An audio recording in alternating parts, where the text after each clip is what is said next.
Hi, Doc Jones here from the Homegrown Herbalist School of Botanical Medicine, and we're excited to be with you tonight. We're going to be having some fun. I'm seeing that over on the list here, we got a lot of people signed up and a lot of people coming, and that's great. We really appreciate that. This is a free webinar, but they're actually quite expensive to make as far as me sitting there and writing the thing for a week and getting all the technology set up and running and paid for. It's not without cost. So if you have folks you know and love that you'd like to have them be healthier, have them have a look at this video. In fact, you can email them while you're watching and say, hey, come watch this crazy guy yammer on about herbs.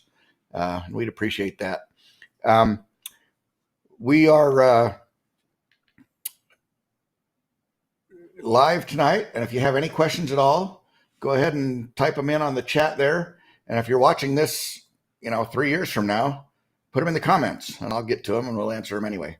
Or, of course, you can email us at info@homegrownherbalist.net, and we can be happy to help you with that, too. Also wanted to let you know that taking notes during webinar is a leading cause of serious writer's cramp. And so we're going to send you a PDF. If you've signed up for the webinar through the website, we'll send you a PDF so that you have all the notes. So anything you see on the slides, you don't need to write down. Okay, if I get rambling and get off in the weeds, like that could ever happen, right? But if I do that, maybe you can write that down if you want to, but otherwise it'll be in the slides. And you can shoot me a request through email if you're not signed up through the website or something. Just send an email to info@homegrownherbalist.net and tell them you'd like the Burdock PDF, and we'll be happy to get that headed to you. Just by way of disclaimer, I am not your physician, and so anything we do here today is, for entertainment and educational purposes only. Make good decisions and get all the information you can. Understand that herbs can and do interact with pharmaceuticals, and so it's a good idea to get some counsel from somebody that knows a little bit about both before you jump in. Although this particular one hardly does. So I think you're okay. We'll talk about one thing you need to watch out for, but otherwise, this is a very, very pharmaceutical friendly herb. Also, this material is copyrighted. We'd appreciate it if you didn't share it with folks, other than to shoot them to the video on YouTube, then that'd be great. So I'm Dr. Patrick Jones. I mentioned that, I think. And I'm a veterinarian. I've been practicing for about 25 years. No, 30 years? What year is it? 21? 92? Yeah, it'll be 30 years this year that I've been a practicing veterinarian. I'm also a naturopath, went to naturopathy school, and I'm a clinical herbalist. And so we have a practice for the dogs, we have a practice for the people, and we see a lot of cases and do a lot of things. And tonight we're talking about one of my favorite herbs, which is burdock, Arctium lapa. And there's another species which is called Arctium minus. And that's too bad because he has pretty bad self-esteem about that. But it's just because he's a little bit smaller. Not very much, though. The leaves are a little smaller mostly. And the plants are a little shorter. But either one of those is fine. Okay, either burdock is fine. And they have the same medicinal properties. The Arctium lapa is actually a Chinese species that snuck over here to North America somehow. I don't know.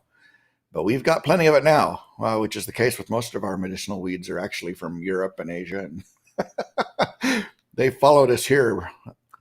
So let's just look at the taxonomy for a second. It's a plant, obviously, and it's an angiosperm, and it's in the family Asteraceae, which a lot of flowering plants are in that family. Okay, it's a big family, and the genus is Arctium, and the species is Lapa, right? So Arctium lapa is the species, unless you're looking at the little guy, and then there's Arctium minus, right?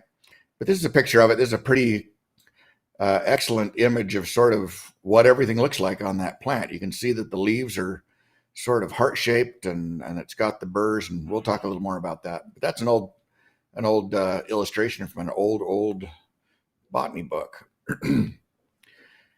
So the name burdock comes from a combination of words, bars, which is a Proto-Indo-European word. So all the European languages and all the languages of India, well, I don't know if all of them, but a lot of them, came from this one language, and bars in that language means bristles or spikes. Okay, and dock is an Old English word that means a tuft or a bundle of weeds. All right.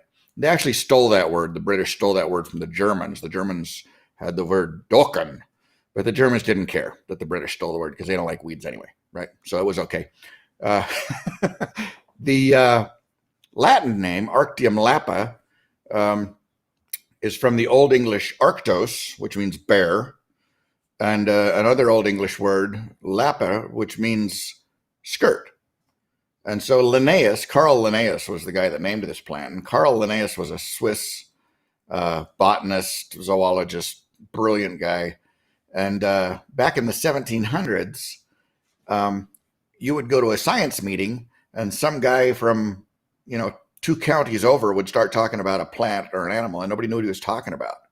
Because the common names in, southern Switzerland or northern England and France and Germany and everywhere in the world, they all had different common names for the same animals and plants. And so it was very difficult. How do you do research and how do you collaborate and how do you talk about things if you got to figure out what you're talking about? And so Linnaeus decided that we should all use the same names for all the plants and animals. And he called it binomial nomenclature. Okay, so 2 names, nomenclature. And so he gave them a genus and a species, and of course the families and the kingdoms and all the other stuff. But anyway, he named thousands and thousands and thousands of species of animals and plants initially to get the ball rolling. And then, and of course they're still naming animals and plants. But anyway, he named this, so he named it bear skirt, Arctium lapa. So I kind of think, he named so many things, maybe he was out of good names. This is the bear skirt plant, leave me alone, give me another one. But I think he was probably referring to that bristly coating around the little flower that looks like a skirt. So I think that's what he was saying. But great guy. Linnaeus was a great guy. All right. Another little historical tidbit by another Swiss guy named George de Mestral, and he was an electrical engineer, and he liked to go hunting.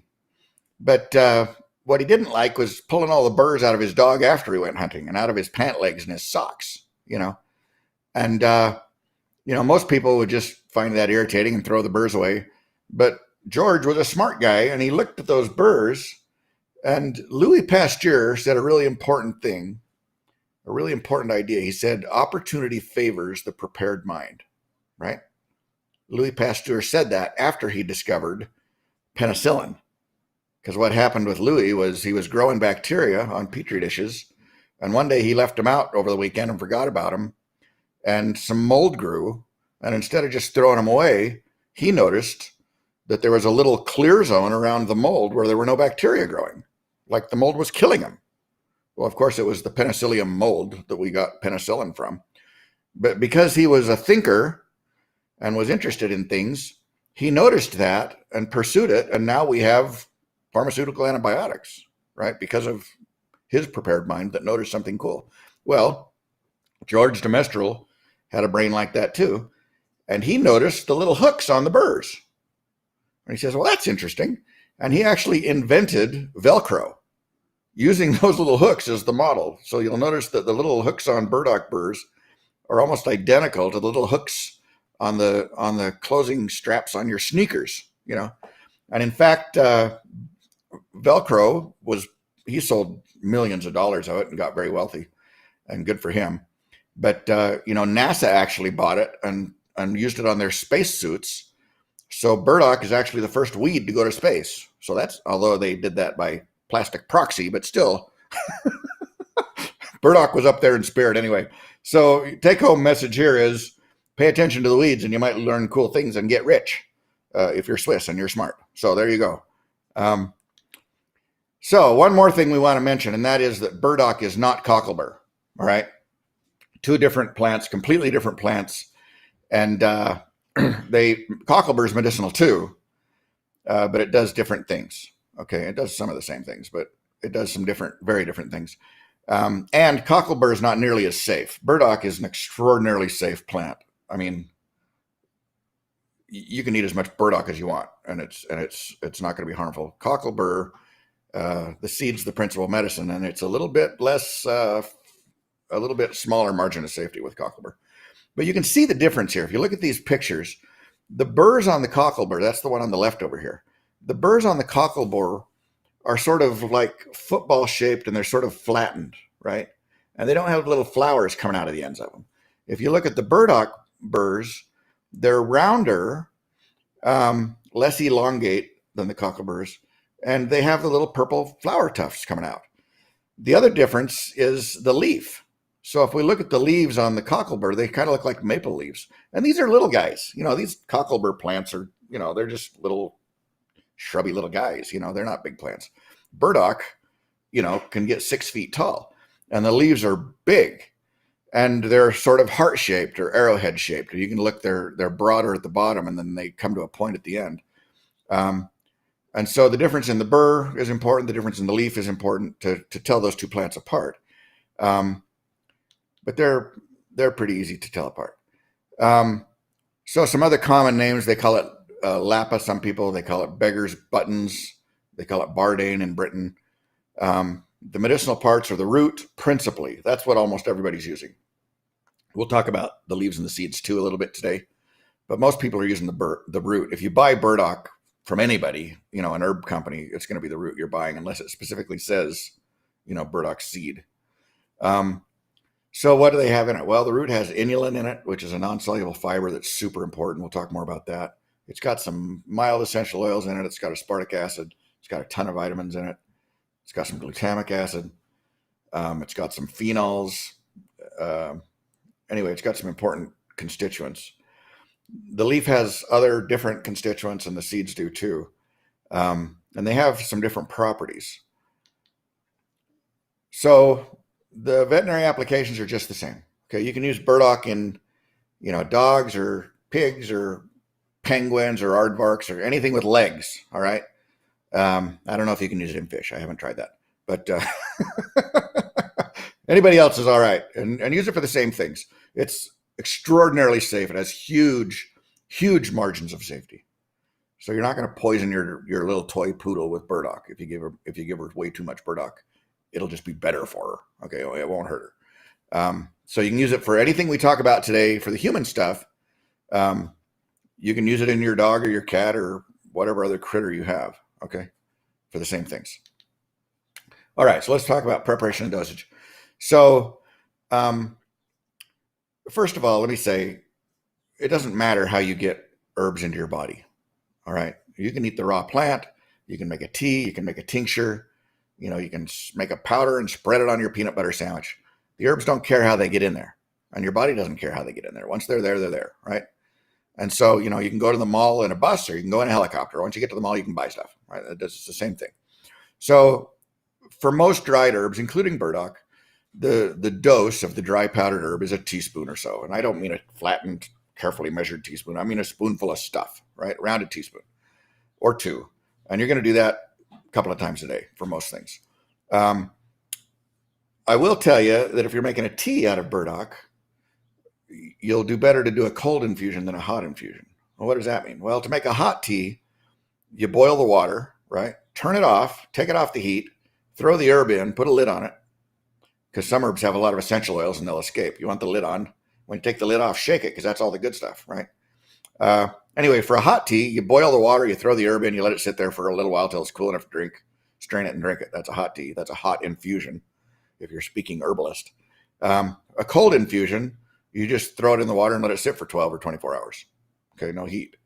And the reason that burdock likes cold infusion better is because it has a lot of mucilage in it, and mucilage, which we'll talk about later, but mucilage gets kind of goobery if you put it in hot water. It doesn't hurt it or harm it medicinally, but it gets kind of thick and weird, and then you can't get your husband to drink it. You know what I mean? So cold infusion is better.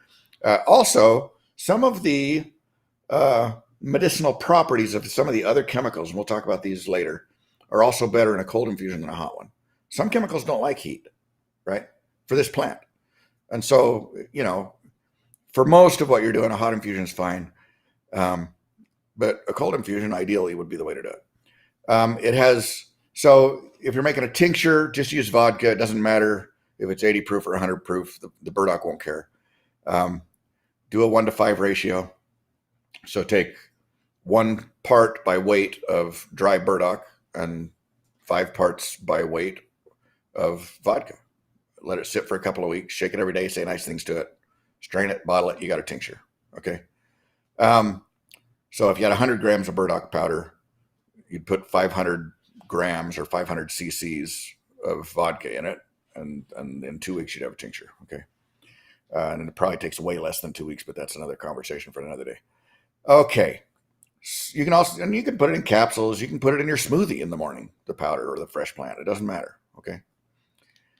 In fact, you can just eat the stuff. In a lot of countries, this is considered a delicacy, and they like to eat it. The Asian countries, especially China, Korea, Japan. The Japanese call it gobo, and it's very, very popular. The Chinese call it nubang, which is more fun to say than gobo, honestly. And then the Koreans call it uyong. I don't know if I'm saying that right. I don't speak Korean at all.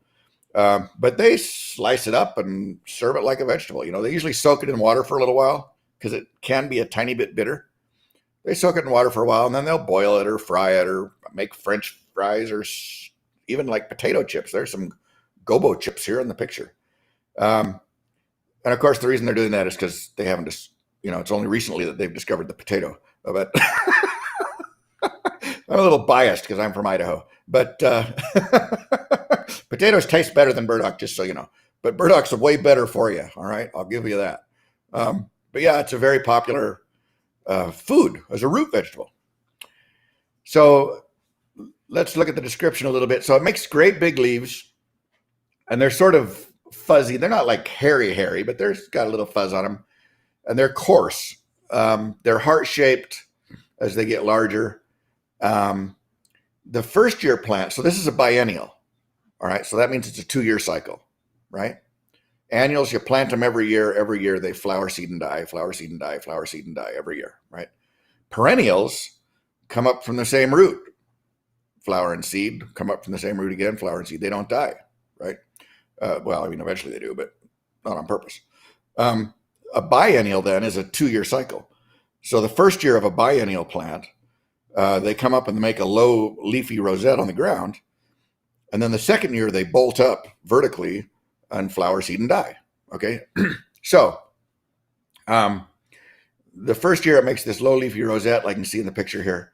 And the second year it'll shoot up and it'll make the burrs, and the burrs have the little hooks on them, obviously, and the little purple skirts, the little flowers, the second year. All right. And then those die, and you have the dead grandma burdock burrs that get under your saddle and into your socks and on your hunting dog, right?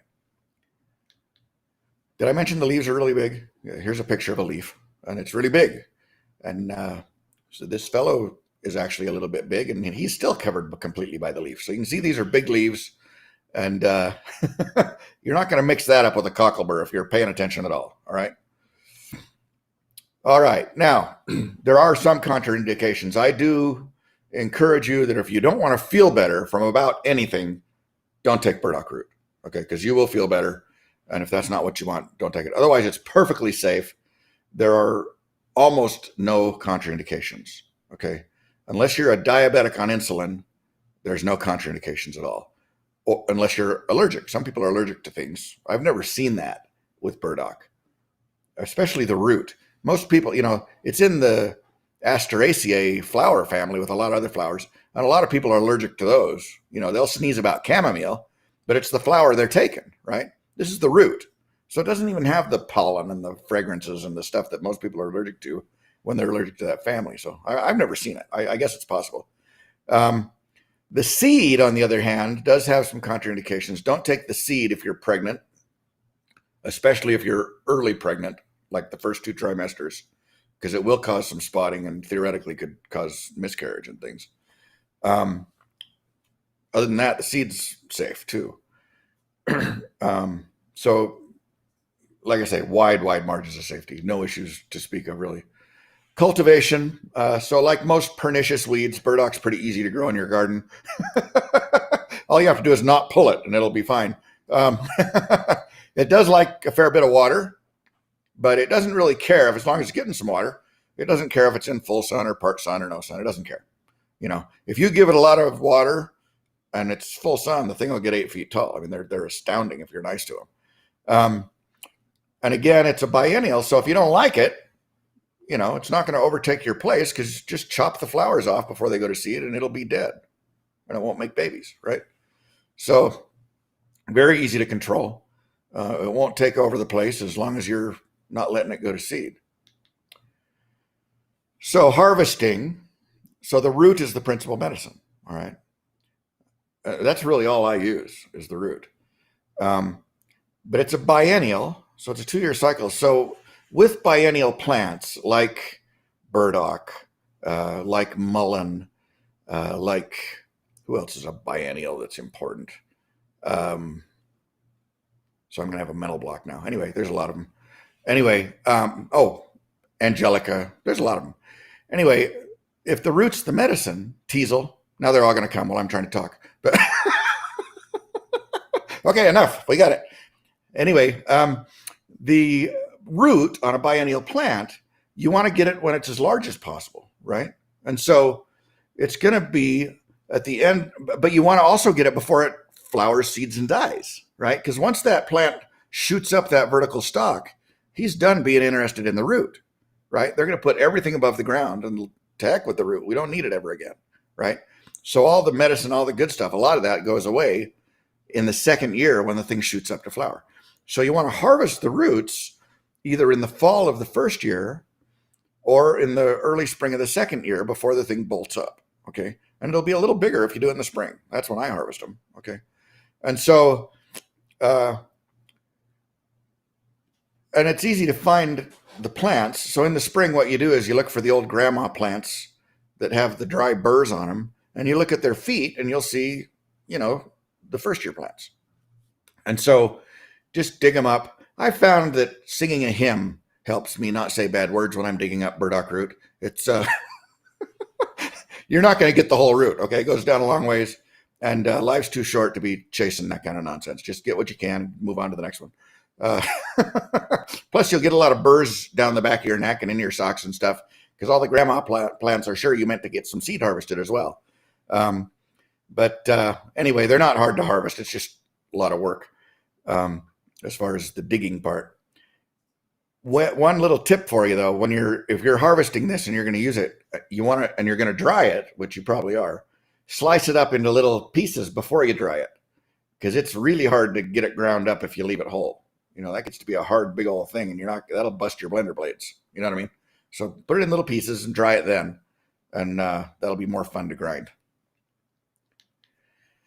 Okay, so like I said, the root's the primary medicine, and that's really all I use. But the leaf has some medicinal properties, and we'll talk about those, and some of them are good. And the seeds have some medicinal properties. The leaves are easy to collect, right? You just cut the leaves off. That's a no-brainer. But the seeds are a lot of work. I mean, they're a lot of work. It's very difficult, because what you have to do is you have to break open that burr, right? And they're hard to break open. They're tough as nails, and they're not like hard like rocks. They're just tough, And so, you can use a rolling pin. Maybe you can grind them between some bricks. I actually saw there's an herbalist named Seven Song, who's a very good herbalist in the southwestern states. And he put up an article about using his car to get into the burdock heads. He put them in a real tough trash bag and he was driving over them to bust up the stinking heads. And then the little hairs and dust and stuff from those burr heads is really irritating. And so, he's wearing a mask and glasses and gloves and a shirt with long sleeves that he wants to throw away later, And I think he actually got one of his interns to do it because he's a smart herbalist. But anyway, it's a lot of work and it's miserable to get the seeds out. You could probably buy them somewhere. Maybe that's a better idea. Or just use the root. I've been doing that for a long time. That works too. In Chinese medicine, in traditional Chinese medicine, I don't think they use the root at all. They eat it. They like to eat the nuyabong, but they don't use it for medicine. I've got, several old Chinese books of herbal stuff, and they never talk about the root. They're always talking about the seed. And so they call it, the seed is niubangji, which I think, I don't speak really good Chinese, but I think that means, why the heck didn't I just dig the roots up? I think that's what it means. But anyway,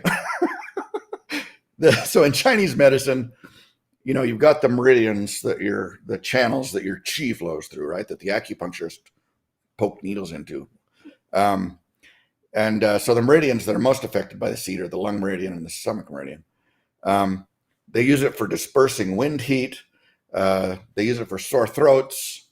They use it for getting rid of toxins and decreasing swelling. They use it for mouth sores and hives. What else do they use it for? Oh, it's a really powerful kidney yin tonic. All right, if you speak Chinese medicine. So in Chinese, you got the yin and the yang, right? The yin is the cool, female, nourishing, nurturing stuff, and the yang is the hot, male, fiery, active stuff. Anyway, if you get not enough yin, you get too hot, and then you get a rash or a skin condition or whatever, right? That's Chinese medicine.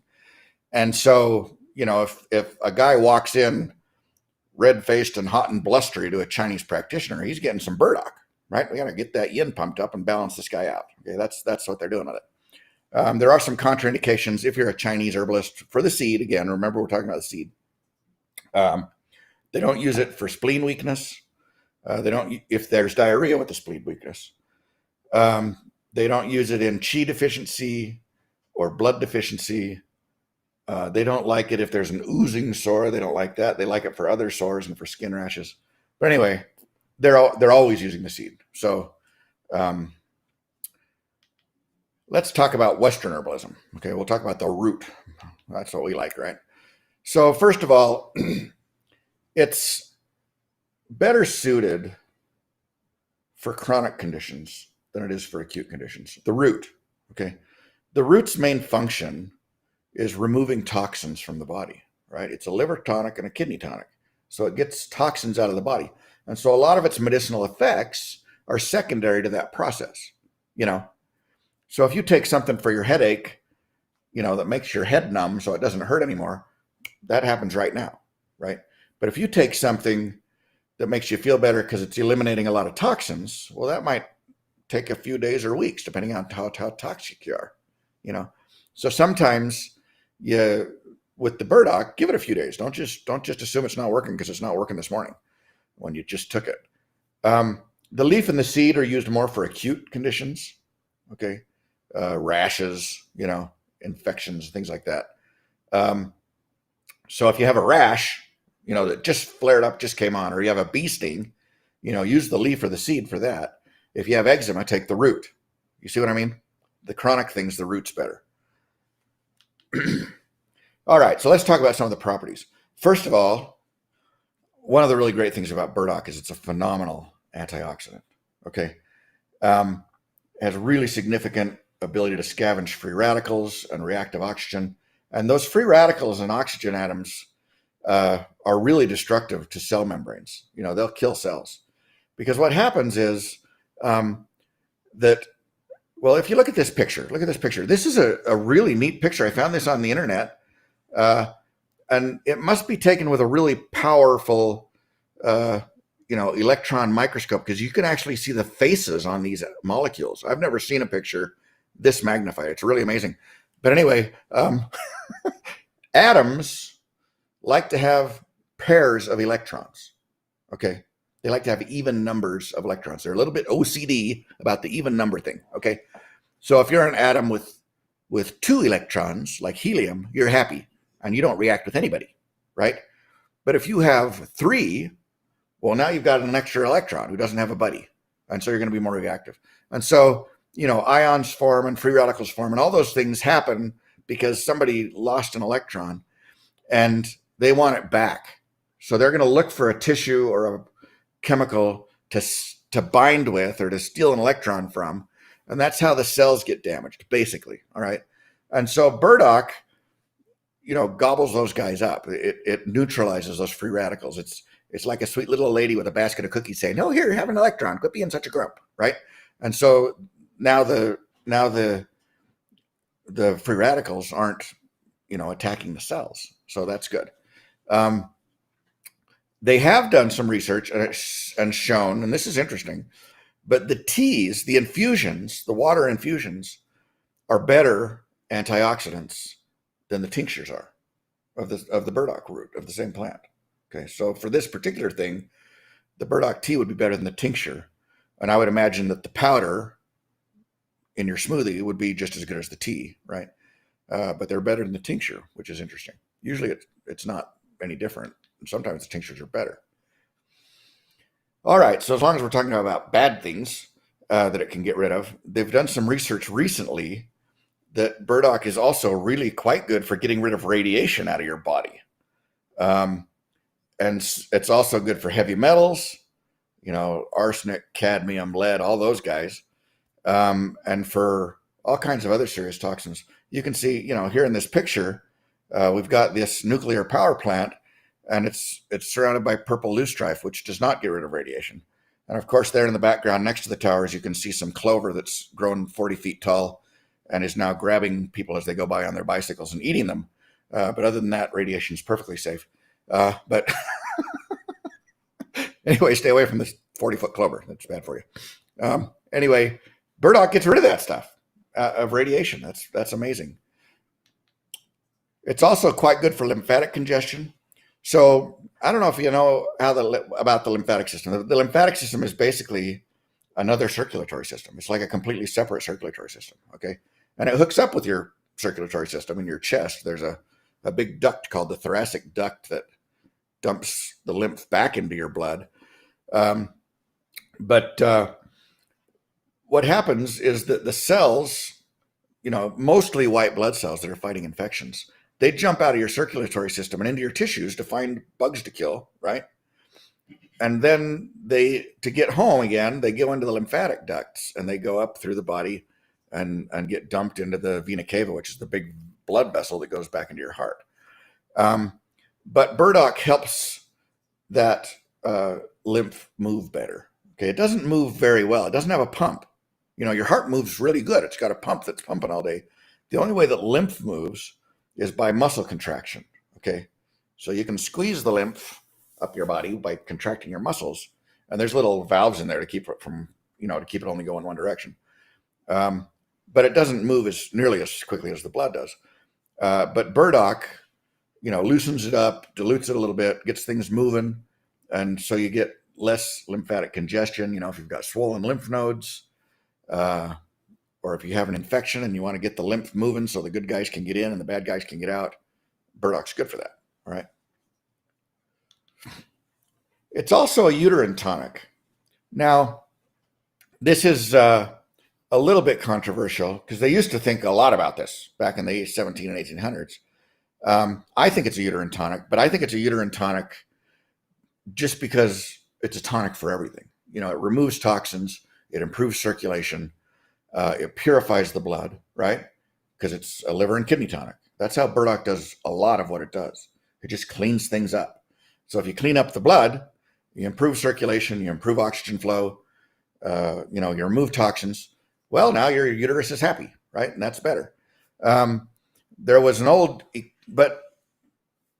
eclectic herbalist back in the 1700s named Nicholas Culpeper, and he was really famous. I mean, he was one of the fathers of modern Western herbalism. He wrote books, and if you speak Old English, you can read those books. They're fun to read, and they have some tremendous information. I mean, he was a really great herbalist, but he believed that if you took burdock root, that you could treat prolapsed uterus. So a prolapsed uterus is when the uterus comes out of the body. It inverts inside out and comes out, right?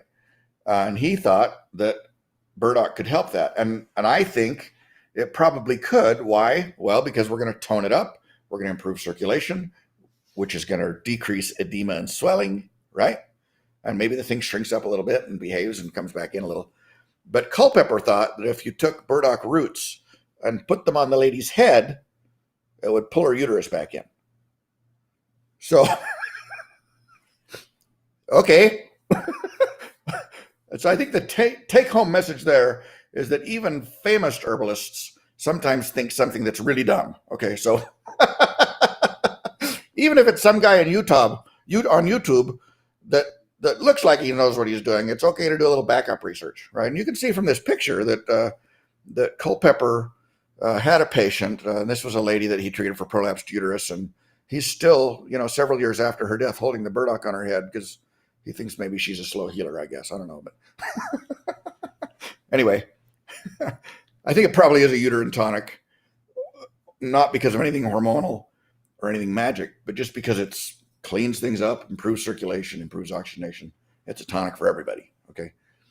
All right, so there's another thing, and I don't know if this one's true either, because I haven't tried it. But there were American Indians who thought that if you made a tea out of the burrs, okay, the dry burrs, if you made a tea out of or the not dry burrs, I guess, but if you made a tea out of it and drank it in the morning, it would help you remember your dreams and it would improve your memory throughout the day. Well, so how does that work? Is that possible? I think that's possible because, again, burdock improves circulation and oxygenation. And that's what your brain wants, right? And so anyway, I was going to try this morning and see if it would help my memory, but I forgot. I forgot to do it. So maybe if I do it tonight, I'll remember to do it tomorrow. I don't know. But anyway, I haven't tried that, and I haven't seen any modern research on that. But I think it was the Chippewa or some of those. I can't remember. Was the Iroquois or the Chippewa? Anyway, some of those American Indians, who were mostly great herbalists, by the way, thought it helped your circulation to your noggin, and it probably does. Okay, burdock also has some mucilage in it. And mucilage is that slimy, slippery, wonderful stuff that's in plants like slippery elm and marshmallow and comfrey. And it's in burdock too. Okay, burdock doesn't have quite as much as marshmallow and comfrey. Nobody has as much as comfrey. I mean, the slippery elm and the marshmallow are embarrassed when comfrey comes around because he has way more than they do. But and they get all the press, right? But comfrey's got more. Try pressing some comfrey through a tincture cloth sometime and you'll see what I mean. But anyway, mucilage is extraordinarily soothing to irritated and inflamed mucous membranes, okay? So the mucous membranes are the tissues that are lining the inside of your body everywhere, so your gastrointestinal system, your mouth, your throat, your lungs, your bladder, everybody is covered with mucous membranes, okay? If it's a hollow organ, it's got mucous membranes on the inside. And so if they get irritated, mucilage will help. And it doesn't have to be in direct contact. I mean, obviously it'd help with a sore throat. That'd be good, right? Or canker sores. And it's obviously going to be good for stomach stuff and intestinal stuff to make them not feel grumpy anymore, right? But it's also good for your bladder if you have a bladder infection, right? And burdock's actually good for your bladder in two ways. One is the mucilage is very soothing to your bladder.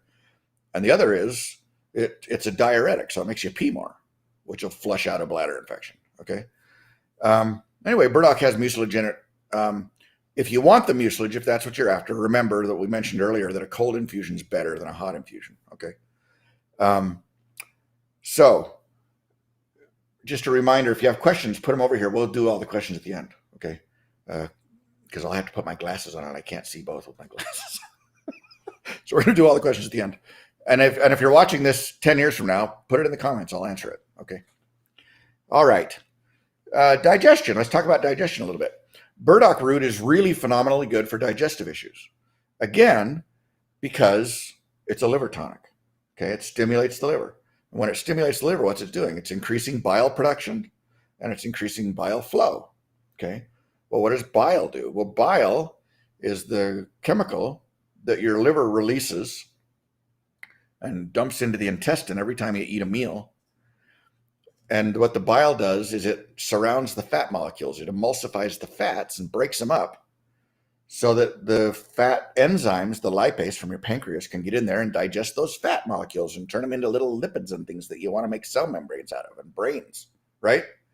And so if anybody calls you a fathead, by the way, that's a big compliment because your brain should be mostly fat. That's what it's mostly made of, is lipids. All right. So anyway, tell them thank you. Anyway, so it improves digestion in that way, right?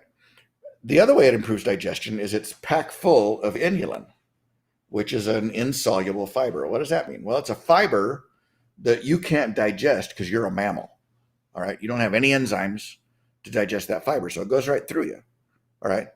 But, so that's great as a bulking fibrous laxative, right? It gives your guts something to push against with its peristalsis to move things through, right? So that's good. But the other thing is that the bugs in your gut love that. And we'll talk about that in a second. But yeah, so for digestive issues generally, chronic digestive issues, Burdock's a really good choice to put in that formula. Okay.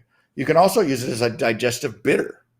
What does that mean? Well, so a digestive bitter is an herb that doesn't taste good. Okay, so you're going to want to use the leaf for this, not the root. Although you can eat the leaf in the spring when it's little, they're not too bad. You can eat the stalks, the leaf stems, they're not too bad in the spring when they're young. As they get older, they get more bitter. And if you want to eat them then you need to boil them probably twice and change the water in between to get the bitterness out, and then serve it like cooked spinach, and it'll be pretty good. All right. But if you want to use it as a digestive bitter, you just take it, you just make the tea and drink the first water. Okay. Or even just chew up the raw leaf. And so what's a digestive bitter anyway? What does that do? Well, so digestive bitters, and there's a lot of them. A lot of herbs can be used as digestive bitters. Oregon grape's a good digestive bitter. There's a lot of them. And so I don't even know that there's any chemistry involved with this other than that they taste awful.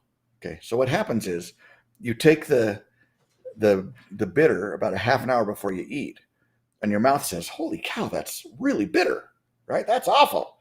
And so your mouth makes all kinds of extra saliva and bicarbonate and amylase and other enzymes and things to send down to the stomach with this stuff to apologize to your stomach for sending this awful stuff down there, right? And so as a result of all those nice extra things that the mouth sent down, the stomach does a better job of digesting the food, okay? And so your digestion is better. So it's better, if you're subject to indigestion or dyspepsia, things like that. If you just feel lousy after you eat, take some burdock leaf as a bitter about a half an hour before you eat. All right. Also, if you take the root, that'll improve digestion too, right? Because it's working on the liver and the bile for that end of the digestive system. All right. By the way, if you make this tea out of the leaf and you put sugar in it so it tastes good, it won't work. Okay. That's missing the whole point. All right. All right. Scurvy. What the heck's scurvy? So scurvy is a vitamin C deficiency. All right. A serious vitamin C deficiency. Vitamin C is one of the principal elements in making tissue. All right. If you're making collagen or if you're making skin, you got to have vitamin C. It's one of the links to make it all hold together. Okay. And if you don't have enough vitamin C, the tissue starts to break down because you're constantly repairing and making new, right? And it starts breaking down. And one of the symptoms commonly known is that you start getting bleeding gums. And if you don't deal with it, your teeth fall out, And so, sailors used to have a real problem with this because they're on a boat for months and months and they don't have any sources of vitamin C because they're out in the middle of the ocean. And they'd get scurvy and their teeth would fall out, And so they started taking limes with them. The British sailors did, to suck the limes for the vitamin C, and they called them limeys. That's why the British are called limeys, right? The British naval officers, anyway, because they used limes to keep their teeth from falling out. And so, that's great in the summer if you live somewhere nice that you can get limes, right? But in the winter, in the old days anyway, there was a problem. Where do you get the vitamin C? And so there's some good sources of vitamin C for the winter, and Burdock Root is one of them. Has a lot of vitamin C in it. Some others are pine needles. Make a tea out of that. Or rose hips. And rose hips are the little red fruits that form under the rose flower when the flower goes away, right? And both of those have a lot of vitamin C. Both of those have more vitamin C than citrus, right? So the sailors could have taken those and they would have called them pineys instead of limeys, but they wouldn't have tasted as good. So they took vitamin C in their limes instead. But anyway, burdock, the important thing about burdock is you can get it in the winter. You can go out and dig it up in the winter. All right. If you're living in a cabin in the mountains during the apocalypse and your teeth start getting loose, go dig up some burdock if you don't have any pine trees or rose hips around. Okay. You can also use the leaf for earaches. You can make a tea, make a strong tea out of the leaf, strain it through a handkerchief or something, and let it cool enough that it's not hot, and drip it into the ear of the little kid with an earache, and it can help the earache. I haven't tried this one either, But because I always use onion juice is fabulous for earaches. Grind up an onion, squeeze it through a handkerchief, put Lion King on the TV, push the play button, lay the kid on the couch, ear up, squirt the onion juice in his ear, fill his ear up with onion juice. It's only a few drops. And in, 5 or 10 or 15 minutes, the earache's gone and it never comes back. We raised 15 kids, all right? And I never once had an earache that didn't go away like that with the onion juice. Garlic juice works too. I like onion juice better than garlic juice because onion juice is more watery, okay? But if you're out in the boondocks in your cabin in the woods during the apocalypse, you can use burdock leaf if you don't have an onion, all right? All right. So burdock also is an excellent blood cleanser. That's what the herbalists call it, a blood cleanser, right? And the way it's doing that, we've said this a number of times now, it's a kidney and liver tonic. Those are the guys that take out the garbage, right? The liver and the kidneys are the organs that remove toxins from the body. And so if you're stimulating the kidneys by being a good diuretic, making you pee more, then you're going to flush out more toxins through the kidneys. And if you're stimulating bile production and bile flow, you're going to flush out more toxins through the liver. Okay. And so it's it's a tremendous blood purifier, and it's an alterative. That's the funky herbalist word. An alterative is an herb that helps your body transition, helps it alter itself from a condition of illness to a condition of wellness. Okay. That's an alterative. It helps you make the change. And because your body's now clean, because your liver and kidneys are happy, well, now everything else is going to be happy, right? And you're going to feel better. All right. Burdock's also really, really good for skin stuff, chronic skin, eczema, psoriasis, keratosis pilaris, things like that you have for a long time. And the reason you get those, almost without exception, is because you got a grumpy liver. Okay, your liver, you think about the modern American diet, and for you guys that are up at 3 a.m. watching this in Europe, and God bless you, some of you, I know some of you do that. But if you don't want to get up at 3 a.m, you can watch it on YouTube tomorrow. It'll be there. Okay. But anyway, the modern diet has very little food in it. Read the labels. It's astounding. And what happens to all that other stuff? All those chemicals and colorings and preservatives and weird things you can't pronounce. What the heck happens to those? Well, your liver and kidneys got to get rid of them, right? And your livers are overwhelmed. And so, I don't know if you know this, but all the liver guys, all the guys that work in your liver are union guys, right? They'll only work so many hours a day and then they're done, right? So, you throw some food coloring down there and they say, we're still trying to get rid of the preservatives from that bag of Doritos you ate yesterday. Take the food coloring somewhere else, right? And so your body's looking around, well, who else can get rid of these toxins? I know, we'll send it out to the skin. She's got glands. We'll make her do it, right? So your skin becomes your third kidney, your second liver. Well, if you make your liver happy and you make your kidney happy by giving it some wonderful burdock, then the toxins go away. The skin isn't irritated by the toxins anymore. It's not inflamed by the toxins anymore. And the eczema and psoriasis go away. I've done this, I don't know how many times, cases like this. Very, very effective. And so sometimes, occasionally, it'll get a little worse before it gets better. And that's okay. Hang in there and let it do its thing. All right. Because it's releasing and getting toxins dislodged from tissues and moved out of tissues. And sometimes your skin says, hey, there's more than there was yesterday. And it's okay. Tomorrow there will be less. All right. Give it a few days. But it really is remarkable for eczema and psoriasis and those kinds of conditions. You can also use the leaf for skin stuff, but it's for more acute skin stuff. I don't know. You can use it you could make a tea out of the leaf or the seed and put it on your eczema and psoriasis, and it would feel better. But you can use it for rashes, for acute things, especially. Or even like mosquito bites and bee stings. You can use plantain for that. That's the one everybody talks about. You take a plantain leaf and chew it up and stick it on your bee sting and it goes away. But burdock leaf will do that too. Okay. You can use the crushed leaf. You can make a tea and make a wash out of it. You could probably put a tincture on it. But and I haven't done this with burdock leaf because I have lots of plantain growing on my place. I don't have, I haven't had a reason to try it. But the leaf topically is good for those sort of acute things. Okay, so here we're finally going to talk about this liver. I should have put this sooner, but the liver, we've already talked about it a lot, right? But let me give you some details. So bile is produced in the liver, right? And you can see in this illustration that there's little ducts, little vessels all through your liver that the bile flows through. And those all connect into a big duct called the common bile duct. And a lot of that bile goes into your gallbladder, which is just a sac, just a little dead end off of the common bile duct. And it fills up with bile.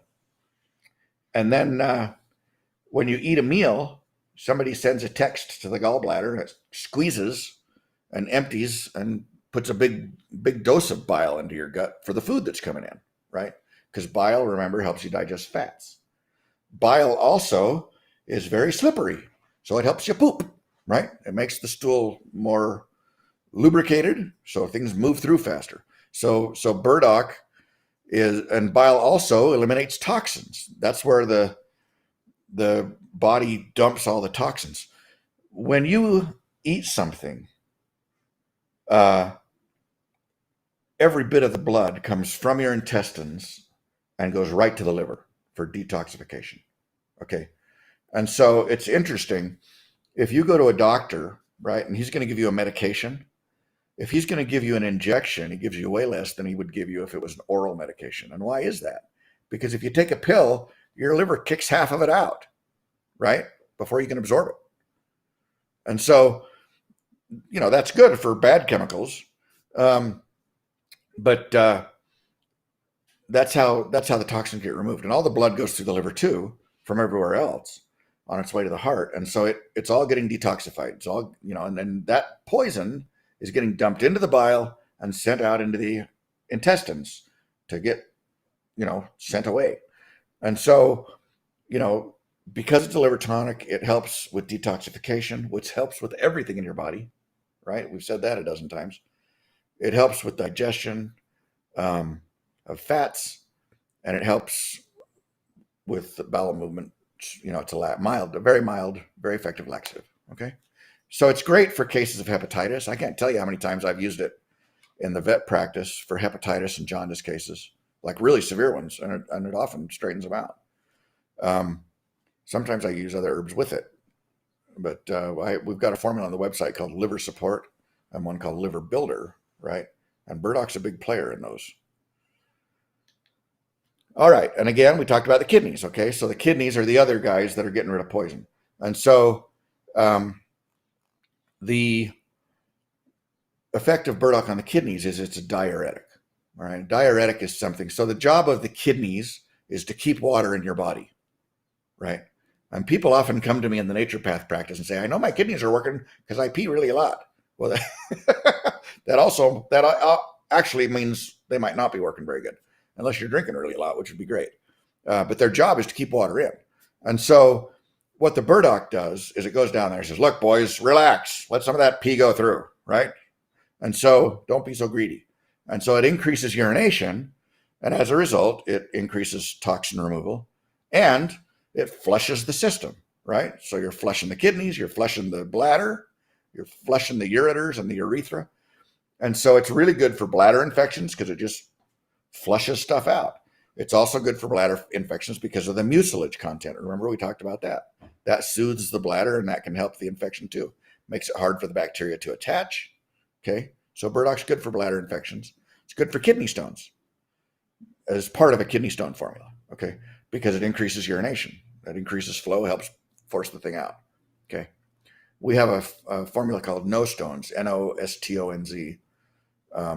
And it has diuretics and it has muscle relaxants to open up the ureters, has some things in there to dissolve the rocks, right?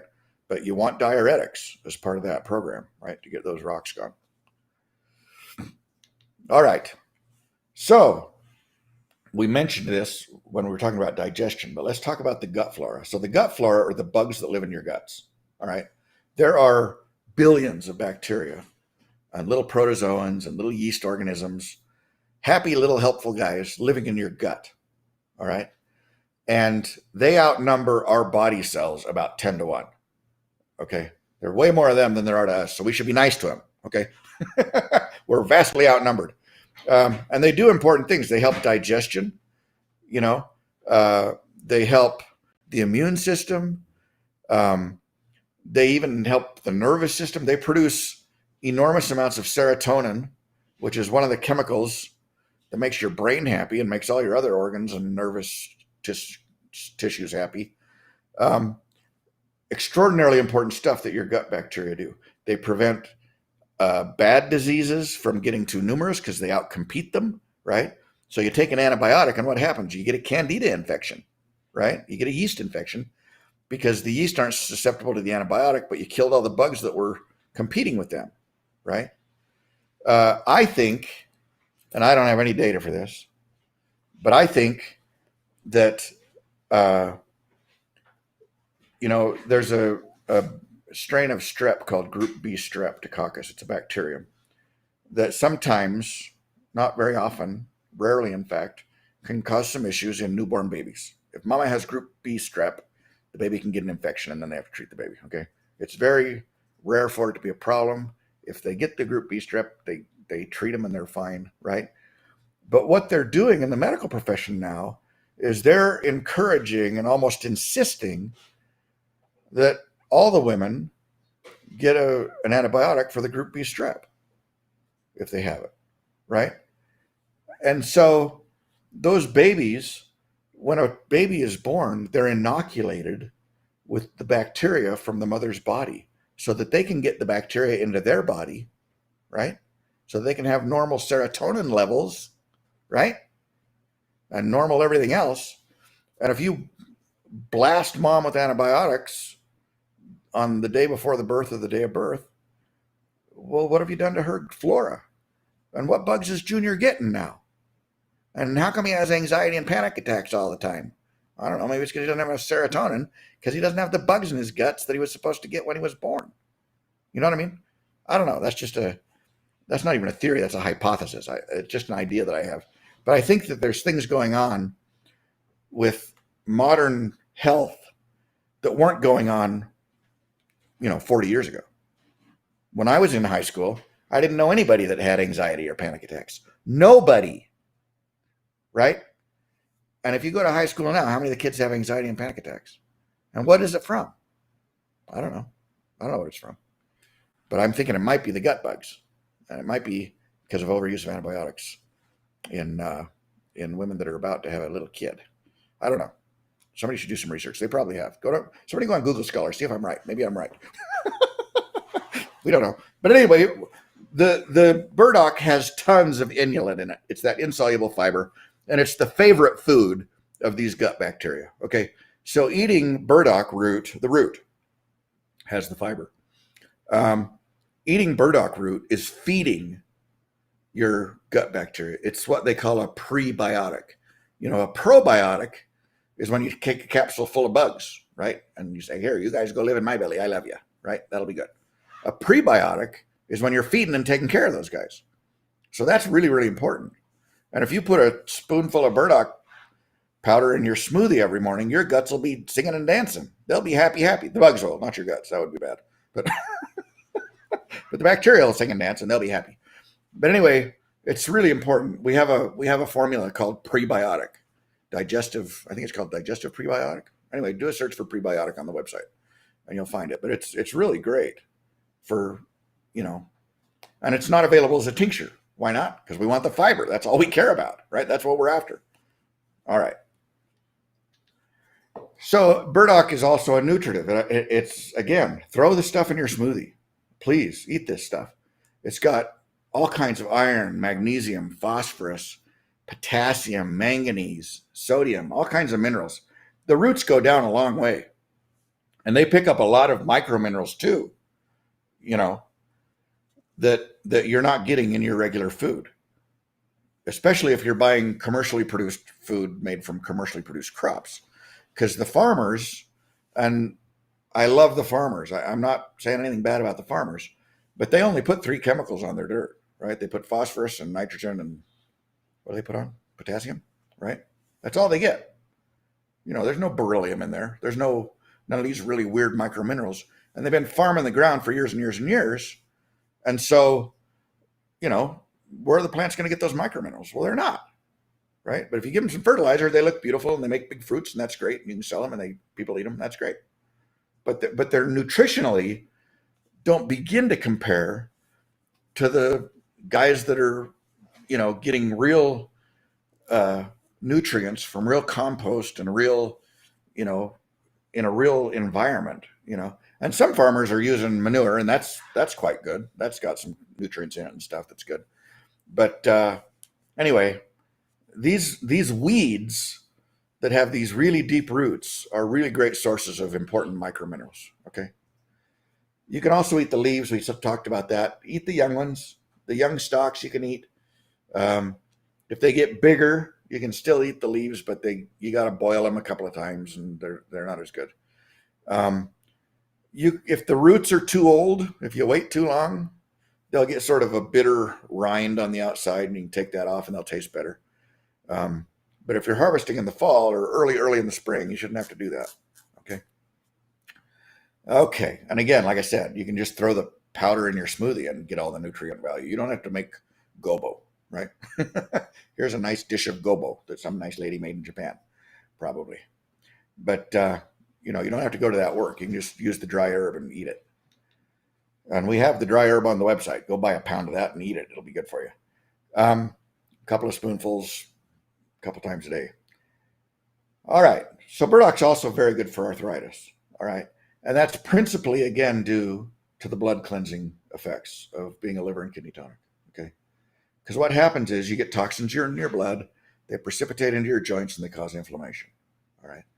But if you're peeing the toxins out, or if they're going out through the bile and into your intestines, they're not going into your knees and causing inflammation. Okay. So you have less arthritis. It's in our arthritis formula. Burdock's in my joint formula. Okay. So, whether it's your knees, whether you got rheumatism or sciatica or lumbago or whatever it is, if you have a general inflammatory condition of some other kind, burdock's a good thing to have. It cleans things out. You won't be as inflamed. It's also, and I didn't know this, but I've been doing a lot of research recently, and there's some really cool recent research that's been done on burdock and cancer. And I've known for years that burdock was great for cancer, but I assumed it was for the same reasons as everything else, right? That it's cleaning things up. And that's important, and that's good, right? Because cancer doesn't want oxygen, and it doesn't want good blood flow and good circulation. It wants a stagnant, dead-end pond to live in, right? And so if you increase circulation and increase blood oxygen levels, because the blood's cleaner, if you remove toxins so the cells aren't stressed and giving off things, the cancer is not as happy, okay? And I assumed that's what it was doing. It was liberating and freeing up resources in your body to fight the cancer instead of shoveling garbage out of your liver. I thought that's what it was doing. And it is doing that. But there's some really important research going on, new research, that shows that the roots got constituents in it that inhibit prostate cancer. They decrease metastasis of breast cancer. They affect cancers of the colon, the stomach, the lungs, pancreatic cancer, which is like the worst thing in the world. Leukocytes, leukemia, right? Just about every cancer you can think of. They've been doing these studies, and it's amazing that the burdock, because of the phenols and some of the other things it has in it, is inhibiting and even killing, having a cytotoxic effect of killing those cancer cells. So what a blessing, what a great thing. And we have cancer all the time. And the good news is that we also have an immune system all the time. And the immune system's walking around checking everybody's papers. And if somebody doesn't have the right papers, they kill him, right? So you get a little cell that gets a little confused and gets his DNA goofed up. And he decides he's going to be a cancer and make lots of babies because that's what cancers do. And the immune system comes along and says, hey, what are you guys doing? And kills them, right? And that's how we don't get cancer, all right? But wouldn't it be great and smart to be taking burdock on a regular basis to feed that process and to nip those things in the bud and give your immune system a bigger club? I think that's a great idea. Let's do that. All right. Burdock's also, the seed now, is also a good diaphoretic. And a diaphoretic is the funky herbalist word for an herb that breaks a fever. Okay. So what a diaphoretic does is it increases your body temperature a little bit and you break into a sweat, and that breaks the fever. There's two ways to get rid of a fever. One is, and you can do either one with herbs, right? One is to take a chemical that suppresses the fever response, right? And that's actually kind of like fighting for the other team, because the fever is doing things. The fever is making it harder for the bacteria and the viruses to replicate and to pick up nutrients and to process nutrients. The fever is bad for the bugs, okay? So that's why your body's doing a fever. So to turn that off is kind of a bad idea, right? It's just fighting for the other guys. But, and so herbs like, spirea or willow, that have a lot of aspirin in them, right? Aspirin, the word aspirin, aspirea, out of spirea, that's where it came from, right? So those anti-inflammatory fever-reducing plants shut the fever off by turning it off, which is not great sometimes. As opposed to a diaphoretic, which actually improves the fever, makes it work faster and better, right? So it still does what it's supposed to do, faster and better, kills the bugs, now you're done, right? So what you do is you take a hot cup of burdock seed tea and you wrap up in a blanket, or you get in a hot bath, and you'll have a big sweat and it'll break that fever, okay? I've never done that because I always have used yarrow for that. Yarrow is phenomenal for it. Yarrow tastes better and it's easier to harvest than burdock seeds, right? You don't have to drive over it with your car to break open the pods. So I'm a yarrow guy, I got to tell you. This guy here, he's thinking about which one to do. I bet he goes with the yarrow. But anyway, it is, if that's all you had, that'd work. Burdock's also an aphrodisiac. The Chinese in Chinese medicine have used it as an aphrodisiac for a long time. And it works on both the males and the females. And again, because it's a tonic for the prostate, it cleans up the prostate. It cleans up all the other male organs. It tonifies and makes the uterus happy. Everybody's happy, right? So take a little burdock tea and it'll work as an aphrodisiac. If that doesn't work, try the ukulele. It's worth a try. But anyway, gout. So gout is an accumulation of uric acid in your joints, okay? Well, why is there uric acid in your joints? Well, it's because your kidneys aren't getting rid of it like they're supposed to, all right? That's why there's uric acid in your joints. And so burdock is good for getting that uric acid out. It breaks down the crystals of uric acid, and it increases diuresis in the kidneys, so you're peeing more, and it helps clean things up, okay? It's the same thing. We've been beating the same drum all night. Burdock cleans things up, all right? And in this case, it's the kidney tonic that's helping the gout, all right? Burdock also, we just mentioned the prostate with the aphrodisiac stuff. Burdock is also really good for reducing swelling and discomfort in the prostate gland, okay? And so, if you have a little benign prostatic hyperplasia, burdock can help with that, again, because it's a diuretic. It's flushing things out. And here's an illustration of the prostate here. So this is up above is the bladder, right? And this is the urethra that comes out of the bladder so you can pee, right? And then if you're a boy, you got this little organ here that surrounds the urethra right at the base of the bladder. And that's fine because it puts things in there that you need for reproductive purposes. But it can be bad because if it swells up at all, you can't pee. It squishes the tube, right? So you got these older gentlemen that are 40 or 50 or 60, and they're getting up 3 times a night to pee, and they can't pee very much because their prostate is squishing their urethra, okay? Well, the burdock reduces that and can help. Also, as we mentioned in the cancer slide, burdock also inhibits prostatic cancer. So that's a double whammy happy good news for your prostate, okay? So if you're a boy, you should take some prostate medicine in the form of burdock root too, all right? That'd be good. Burdock also lowers blood sugar, okay? It has some things in it that lowers your blood sugar, and it can be very helpful. There's a lot of good research on everything I'm talking about tonight, like real papers. Go on Google Scholar and type any herb you want, and you'll find mountains of research of what the chemicals in that herb do. We're not just quoting stuff we read out of dusty 100-year-old books.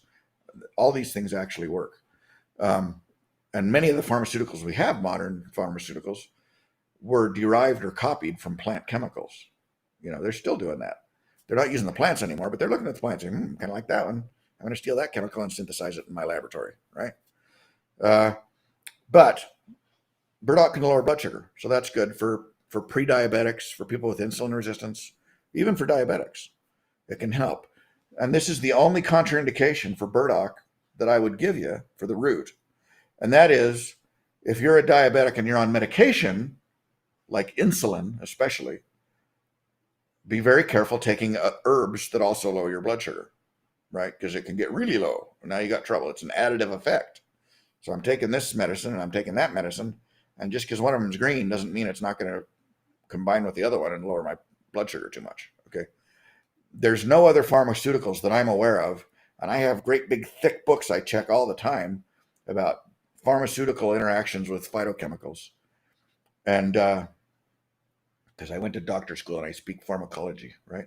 And so I got all these big books and I look them all up, these herbs, to make sure, if you're on this med, you can't be taking that herb. Or sometimes if you're on this med, you should take that herb because it makes it work better. Okay, it works like that too sometimes. But anyway, they interact. And with burdock and blood sugar lowering medications, you're going to get a combined additive effect and your sugar might go too low, and that's not good. So that's the only people that I even worry at all about with the burdock. And I don't worry much about them, okay, because you'd have to take a little more. But if you're on insulin, if you're on an injectable insulin, I would not take burdock with that, okay, unless you're very carefully being monitored by somebody really smart, or you can have some pretty significant hypoglycemia. All right, well, let's talk about allergies. So one thing that burdock does is it reduces histamines, right? Histamines are the chemicals that cause allergy symptoms. That's why you take an antihistamine when you have an allergy, okay? And so burdock gets rid of histamines. How does it do that? The same way it does everything else. It makes your liver happy, okay? And the liver is the organ that eliminates histamines. So if you have allergies and you want to have fewer symptoms, take burdock every day during allergy season, and it'll help your liver get rid of the histamines, and you won't have as high histamine levels, and you won't have as many allergies. It also inhibits IgE, which is the antibody that also stimulates allergy symptoms. Okay, so it's a two-pronged sword with burdock.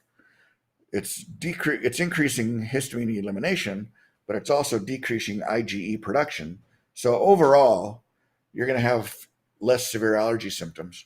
And if you combine that with another good antihistamine herb like brigham tea or nettles or something, you can really get somewhere with allergy control with these herbs.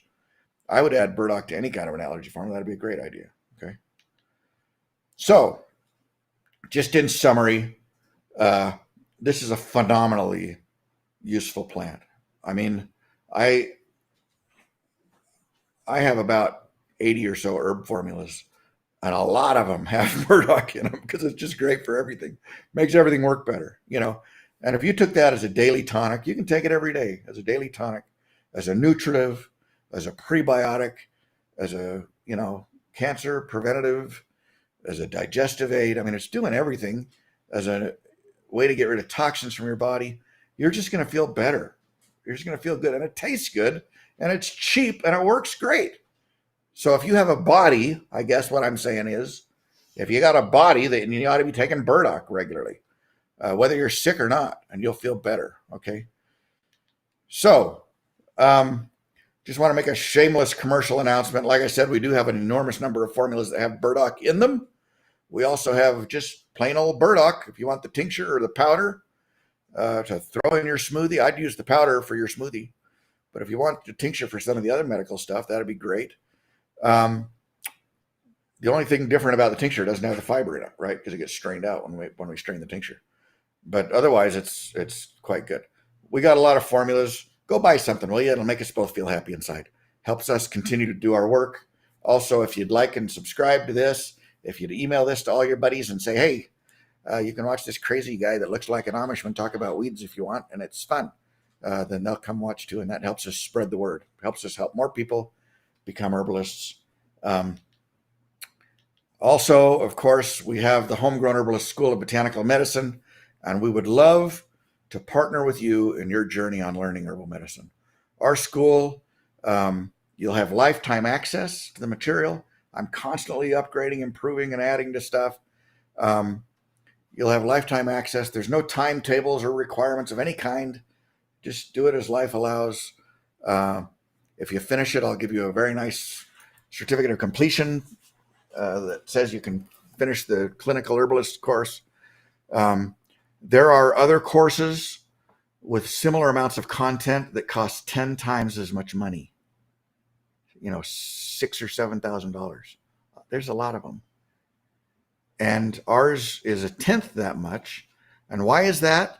Well, that's because I would rather make 10 herbalists than one herbalist. Okay, that's why. I want this to be accessible to as many people as possible. The content is equal to or superior in our school to those other schools. And they're great schools. I don't want to say bad about those other guys. They're doing good work. But one of the unique things about our school is that I'm a veterinarian. So I really understand the anatomy, the physiology, the pharmacology. And I also have been in the emergency room for animals for 30 years. And I got a piece of paper on my wall that says I can do anything I want with your dog. And so if you go to your herbalist with gangrene or a rattlesnake bite or a gunshot wound, he's going to send you to the ER. Well, like I said, I have been the ER. I treat gangrene. I treat rattlesnake bites. I treat gunshot wounds. We are an in the trenches, real world herbalism school. And those things that I've learned working on animals for decades have given me this incredibly inappropriate confidence level with humans. So I've been doing it all in my naturopath practice too for decades. Okay. And so, well, not decades, but many years. And so it's just a really great opportunity. We have people that have graduated from those other programs that are in our program now saying, holy cow, I'm finally getting what I wanted, and I'm not saying you shouldn't graduate from ours and go do theirs because they're smart and they know stuff too, but I'm just saying it's a good program and it's ridiculously underpriced, and I intend to keep it that way. So come join us in the Homegrown Herbalist School. We'd love to have you. And let's look at your questions. We got a lot of questions here, I bet. And I'm going to go through all of them. Last time I wasn't smart enough to figure my buttons out. And I didn't go through the whole list. Okay, so first of all, we have all kinds of people from all over saying hello, and hello to you, and thanks for watching. Thanks for coming. It's just great to have you. We're very grateful. All right. Okay. So Rose says, can I make this without alcohol? Yeah, you can make any herbal preparation you want without alcohol. You can just make a tea. Like I said, and we've probably answered some of these going along, but like I said, it doesn't matter how you get the herbs in your body. You can make a tea. You can put them in capsules, right? You don't have to make an alcohol tincture. You can make a glyceride. And we'll teach you how to do all that stuff in the school. We have like 8 lessons that are an hour or 2 each of how to do everything. But yeah, you can just take the burdock powder and put it in a little juice. Put it in your smoothie. That'd be great. All right. So Sherry says she's going to start a tincture this weekend. She just got some vodka yesterday. That's good. Karen Coop says she's munching on burdock as I watch. Atta girl. See, there you go. She's learning good stuff and she's applying it right away. Very good. Thanks, Karen. Good example. Lisa says, as a tea influencer, I love making teas from herbs, and I appreciate you. I'm glad you're doing that, Lisa. Get all those people drinking tea. Sherry said that she started from some seed and is growing it in the garden, and she's growing it for gobo. And she's got another variety too. So yeah, gobo is good to eat. P-Bar says, if you're a non-insulin dependent, can you take burdock? I'm assuming it's the insulin that's the problem. I think so. Personally, I think if you're not on injectable insulin, I wouldn't worry too much about the burdock. I really wouldn't. I'd watch it the first day. You're on metformin or something, I'd watch it carefully and have some snacks close by in case you got feeling a little lightheaded. But I wouldn't worry too much about the oral insulin. I mean, the oral sugar lowering drugs. I wouldn't do it with insulin. That's too strong and it's going to drop your sugar too much. Okay. I would probably start with a low dose of burdock if I was on an oral sugar product, an oral diabetic medication is what I'm trying to say. I would start out with a smaller dose and work my way up and make sure nothing happened. Okay. But yeah, I think that's less risky. Okay. People are saying hi from other places. Paul and Dennis and people. Realities and Perspective says, I think I have Crohn's disease. Everything I eat hurts me. Yeah, you know what? That's no fun. Burdock and also marshmallow can really help with just soothing and helping the gut, even with something like Crohn's. Another thing that's really good for Crohn's is to take some antispasmodic herbs, that decrease muscle spasms, because the gut gets mad and inflamed and irritated and it gets crampy and that hurts, right? So herbs like cramp bark, a lot of the mints, fennel, things like that can help. Vinny says, is burdock good for livestock as well as humans? Absolutely. Absolutely. Any animal you want to give burdock to, that's okay. Won't hurt them a bit and it'll do them a lot of good. Deborah says to Denise, I'm in Southern California, send me some seeds. I don't know if you're allowed to send seeds to California. They're so strict about things, but I don't know. They probably have burdock. Don't they have burdock in California? I bet you a nickel they do. All right. Okay, so they're talking about seeds. ITCS Mount says you can get them on Amazon, and you probably can. I'll tell you two really good places to get seeds. One is a website called strictlymedicinalseeds.com, and the other one is called companionplants.com. They both have seed and they both have plants. And I've bought stuff from both those outfits over the years and had good luck with them. One thing to be aware of with seeds, with weed seeds, is that you don't get the same germination rates as you do with vegetable seeds. Okay, weed seeds have to make way more seeds to get good germination. So you'll have a little bit less germination, but most of them will still grow. You'll be fine. But plant lots of seeds. Okay. Anna says, our soil tested to be deficient. Does that matter when collecting burdock? In other words, is burdock healthier when it's grown in healthier soil? Well, sure. Yeah, it's getting things from the soil, but I would still use it. It's still making, most of the stuff it's doing with carbon dioxide and sunshine, right? It is pulling up some really important little microminerals. So from a nutritive standpoint, that's good. But a lot of what it's doing above the ground too. So I wouldn't worry about it. Like if that was my only source, I wouldn't say, oh, this burdock won't be any good, because the burdock's making a lot of things through the photosynthesis pathways, Okay. Wendy says, Strictly Medicinal Seeds is an amazing company. Got a tree delivery from them today.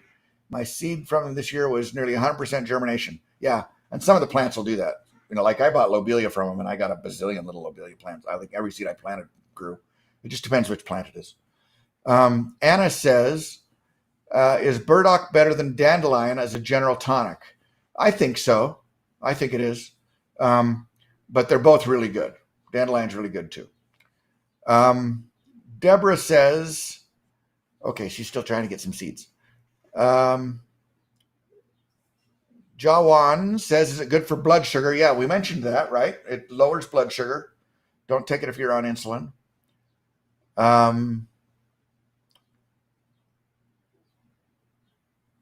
Okay, and then there's some kitties that are sad. I don't know why.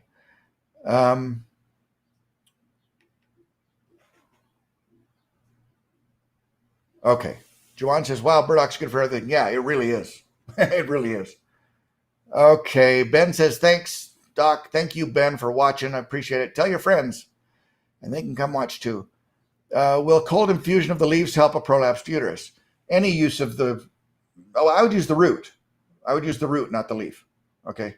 The root got way more liver and kidney stuff. Not more kidney stuff probably, but more liver stuff. But I would that's what everybody has always said. It was the root they were using. You could try the leaf. Mr. RCA says, I eat raw burdock root with peanut butter and it's not bad. The taste reminds me of a potato. There you go. Cindy says, I missed the beginning. We'll be able to watch it again. And can we get the slides? Yes, Cindy, you can get the slides.